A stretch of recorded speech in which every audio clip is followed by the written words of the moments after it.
Students, today our topic is past perfect continuous tense active voice. In our previous lecture we have done present perfect continuous tense in detail.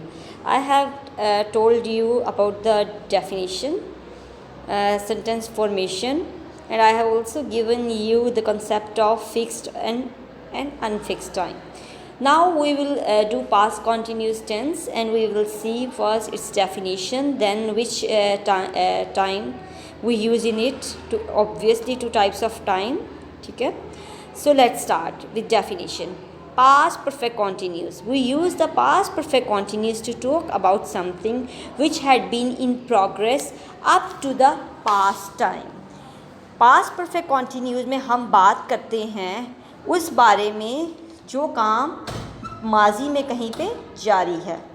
And there is mention of the point of time और period of time. और उसमें period मैंने आपको पहले भी बताया था कि वक्त का बता दिया जाता है, मुद्दत को बता दिया जाता है. जैसे मैंने आपको बताया था बेटा कि जो कॉन्टीन्यूस टेंस होता है वो बिल्कुल सिंपल होता है क्योंकि इसमें हमारे टाइम का कोई जिक्र नहीं होता. जैसे मैं कह रही हूँ कि मैं खाना खा रही हूँ, ठीक है, तो इससे आप आइडिया लगा सकते हैं कि आई एम ईटिंग फूड और meal. Okay, when I will say that मैं सुबह से खाना खा रही हूँ, तो फिर ये कौन सा हो जाएगा मेरे, इसमें मैंने टाइम का एडिशन कर दिया, तो ये मेरा परफेक्ट कॉन्टीन्यूस टेंस बन जाएगा. ठीक है, so let's start. Time is of two types. Time two types का होता है. पहला टाइम डेट इज़ फिक्स्ड और क्लियरली एग्जैक्टली मैंशनड. ये मैंने आपको प्रीवियस लेक्चर में भी इन डिटेल में सब कुछ बता दिया था, लेकिन फिर भी एक बार हम गो थ्रू करेंगे ताकि ये अच्छे से आपको इसकी लर्निंग हो जाए.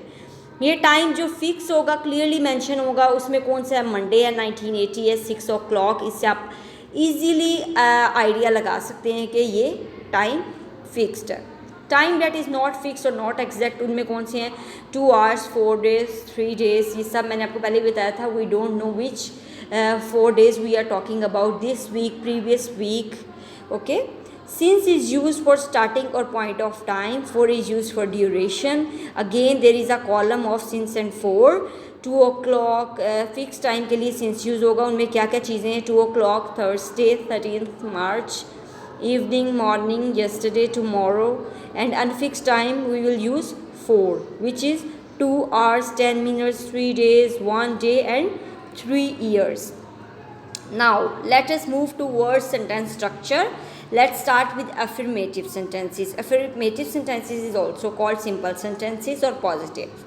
फॉर्मेशन क्या है इसकी, पिछले प्रेजेंट परफेक्ट कॉन्टीन्यूस में मैंने आपको बताया था कि प्रेजेंट फॉर्म यूज़ होगी परफेक्ट की, which is has have. But now we are doing past perfect continuous, so we will use had.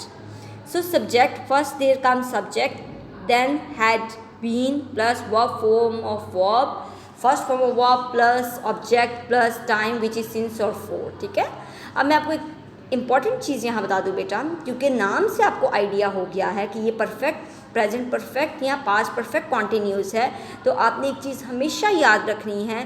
पहले तो मैंने आपको रिकग्निशन बताई है कि एंड से हमने देखना है कि इसमें क्या यूज़ हो रहा है. जैसे प्रेजेंट में हमने देखा था रहा है, वो सुबह से काम कर रहा है. ठीक है, अब इसमें क्योंकि पास्ट की बात आ रही है तो थे यूज़ होगा. ठीक है, बाकी सेंटेंस स्ट्रक्चर वैसे ही रहेगा.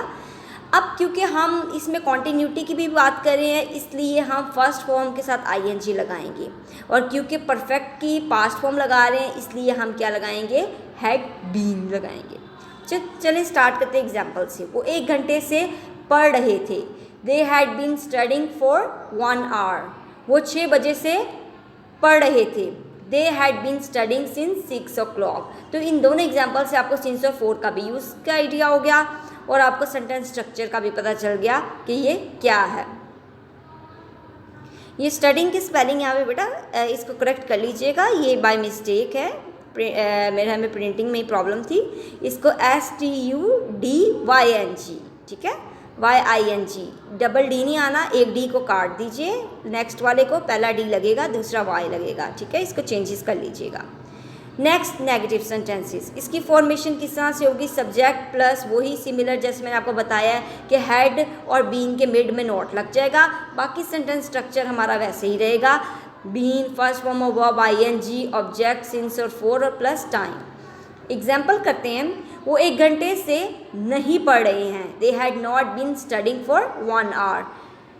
क्या वो 6 बजे से पढ़ रहे हैं? अब आगे नेगेटिव सेंटेंसेस कर लेते हैं।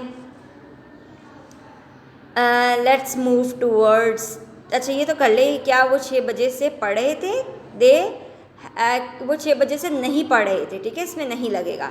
They had not been studying since 6 o'clock। Now interrogative sentences आप पे आ जाएं। फॉर्मेशन इनकी क्या है? स्टार्ट में हेड आएगा, सब्जेक्ट आएगा, बीन आएगा, शाबाश first form of verb plus ING, और हमारे टाइम का आ जाएगा सिंस या फॉर। इसकी एग्जाम्पल भी एक बार देख लेते हैं। क्या वो 1 घंटे से पढ़ रहे थे? Had they been studying for 1 hour. Kindly studying के स्पेलिंग ठीक कर लीजिएगा। क्या वो 6 बजे से पढ़ रहे थे? Had they been studying since 6 o'clock। Students, इनको अपने अच्छे तरीके से वीडियो के साथ इनकी रीडिंग करनी है, मुझे सुनना है, तभी आपको टेंसेस जो आपके परफेक्ट होंगे बेटा, ठीक है। Practice makes a man perfect, तो आपने ये चीज़ जहन में रखनी है। आप साथ साथ प्रैक्टिस करेंगी। Try to make at least 5 sentences from your daily routine, जिसके आपने ये डिफरेंट बनाने हैं, ठीक है। चलिए लेट्स स्टार्ट विद एक्सरसाइज।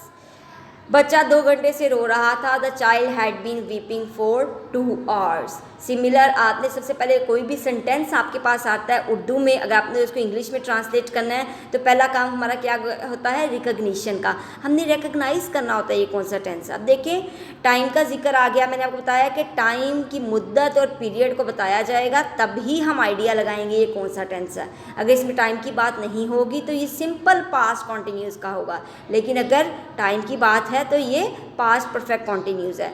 जैसे देखिए रो रहा था से मुझे आइडिया हो गया ये कॉन्टिन्यूटी है, ठीक है, कॉन्टिन्यूस टेंस है, पास्ट का कॉन्टिन्यूस टेंस है। अब कौन सा है? अब टाइम का जिक्र आ गया तो पास्ट परफेक्ट कॉन्टिन्यूस है। तो फिर सिमिलरली मैं अपने सेंटेंस स्ट्रक्चर वैसे ही लगाऊंगी इसके साथ। बच्चे की क्या था? चाइल्ड, ठीक है, हैड बीन लगेगा। वीपिंग वर्ब की फर्स्ट फॉर्म के साथ आईएनजी फॉर 2 hours, 2 घंटे से। बच्चा 2 घंटे से नहीं रो रहा था। The child had not been weeping for 2 hours। क्या बच्चा 2 घंटे से रो रहा था? Question mark. Had the child been weeping for 2 hours। Students, मैंने आपको फर्स्ट सेंटेंस डिस्कस कर लिया है इन डिटेल में। आई होप कि आपको ये समझ आ चुके होंगे, but if still you face any problem you can ask from me.